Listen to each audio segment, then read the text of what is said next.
I want to take this example. I'll rewrite it on the new page. V is -3, 4, and I want to find the magnitude of V. For the magnitude, maybe I'll sketch V. That's in position form. So -3, 4. Here's the point. And the vector, I'll put it in a different color, is here. Now to find the length of that vector, really, I could just sketch this right triangle and do the Pythagorean theorem.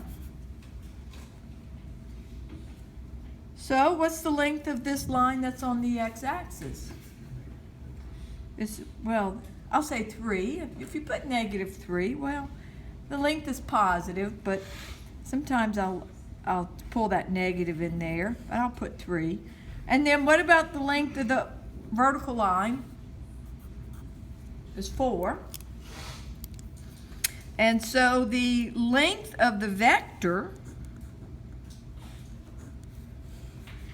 is going to be the square root.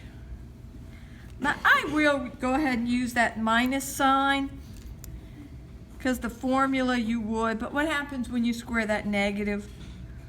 You get a positive. Okay. So, and I could look at this little triangle and say, well, I know the Pythagorean theorem, well, I'll use positive if I'm talking length. 3 squared plus 4 squared is a squared. And so 9 plus 16 is a squared. And to find a, do the square root of 9 plus 16. By the way, 9 plus 16 is 25.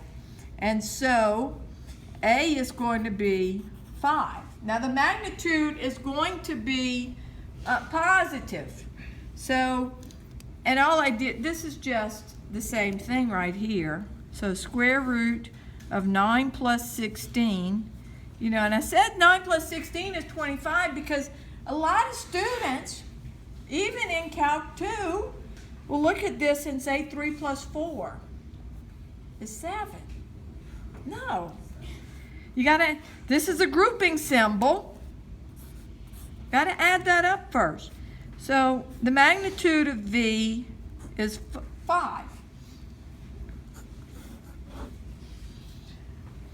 The formula for the magnitude, now we can give a formula for it. So, so if vector V equals, first component is a sub 1, second component is a sub 2.